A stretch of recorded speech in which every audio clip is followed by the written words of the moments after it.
Mimpi bertemu Rasulullah SAW ini adalah satu karunia, tapi karunia yang terbesar dari pertanyaan dari orang yang bersangkutan yang bertanya.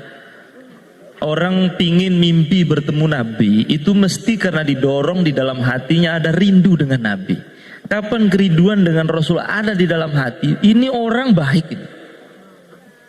Ketika kerinduan dengan Rasulullah itu bersemayam di hati, ini orang istimewa.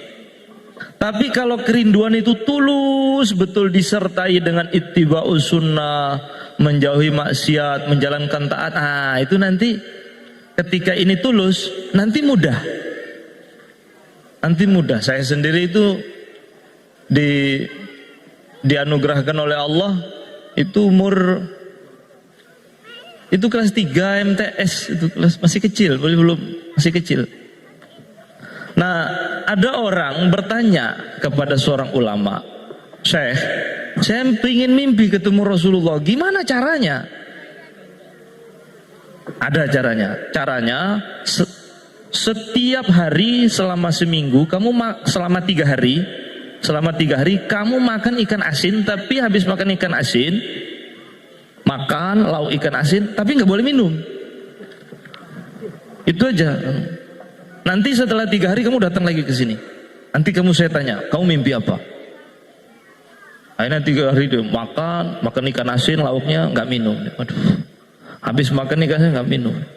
Setelah 3 hari berturut-turut sudah datang dia. Dia bilang sama ulama tersebut, "Gimana, mimpi apa kamu?" "Tiap hari saya mimpi minum," katanya. Nah, karena dia itu ngelak, dia habis makan ikan asin kok nahan haus, akhirnya karena kepingin minum, akhirnya kebawa mimpi, minum di mimpi. Seperti ada orang nahan kencing terus tidur, kan di dalam mimpi itu kejeding, tentunya kencing, ngompol gitu.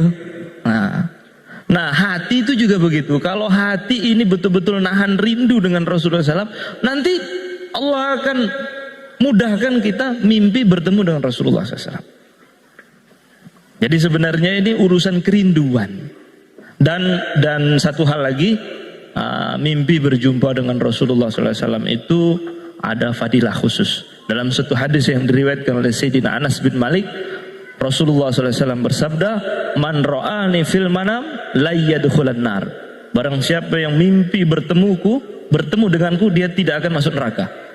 Di situ kalau dalam ilmu nahwu namanya nafi mutlak namanya. La yadkhulan nar, bukan lam. Kalau lam itu nafi biasa tuh, kalau lan itu sekali-kali tidak akan gitu. La yadkhulan nar. Jadi karena ada fadilah-fadilah tertentu, maka itu jadi satu keistimewaan. Tapi mimpi ketemu Rasulullah bukan hanya orang soleh loh ya. Al-Imam An-Nawawi mengatakan dalam kitab Al-Fatawanya, beliau mengatakan mimpi berjumpa dengan Nabi itu bukan hanya khususiah untuk orang soleh. Orang nggak soleh aja ya rada bling-bling didi. Kalau memang dia dipilih oleh Allah, entah karena amalannya apa atau karena dia menyimpan kerinduan atau bagaimana, ada banyak itu yang mimpi bertemu Rasulullah SAW. Dan tidak ada amalan yang paling dekat sekali membuat orang itu mudah mimpi bertemu Rasulullah, kecuali banyak baca sholawat. Jadilah ahli sholawat ya. Ada satu amalan yang orang itu bisa bersih hatinya tanpa guru spiritual, tanpa mursyid, tanpa kiai, tapi bisa jadi orang soleh. Ada satu aja. Jadilah ahli istighfar dan ahli sholawat. 2 ini. Ini saya kutip di dalam kitab Sab'atu Kutubil Mufidah. Habib Alwi beliau mengatakan ada satu amalan yang ajaib. Orang itu bisa terbimbing lurus hatinya tanpa guru. Biasanya orang itu bisa lurus kalau punya guru, dibimbing oleh seorang guru. Tapi ini tanpa guru. Ketika di akhir zaman orang mencari guru begitu sulit, nyari orang soleh begitu sulit, ada satu amalan yang bisa menghantarkan orang sampai kepada Allah, yaitu sholawat dan istighfar. Jaga baik-baik. Terus bagaimana saya bisa jadi ahli sholawat? Jangan lupa baca sholawat setiap hari, jangan kurang dari 300. Karena Al-Imam Abu Thalib Al-Makki beliau mengatakan baru masuk kategori banyak kalau orang itu baca mendawamkan salawat tidak kurang dari 300 kali setiap hari. Nah, kalau ada yang minta ijazah sama saya, biasanya saya bagi setiap habis sholat 50 dan sebelum tidur 50. Nah, padahal maksud saya 300 itu. Setiap habis sholat 50. Nah, selawatnya jangan panjang-panjang karena orang umum kalau panjang-panjang kayak selawat Naria, selawat apalagi selawat Ibrahimiyah, itu paling afdol itu selawat Ibrahimiyah. Itu selawat Ibrahimiyah itu paling afdol. Jangan ya kalau panjang ya kalau siap nggak apa-apa. Tapi kalau yang saya amalkan satu keluarga saya amalkan selawat Jibril.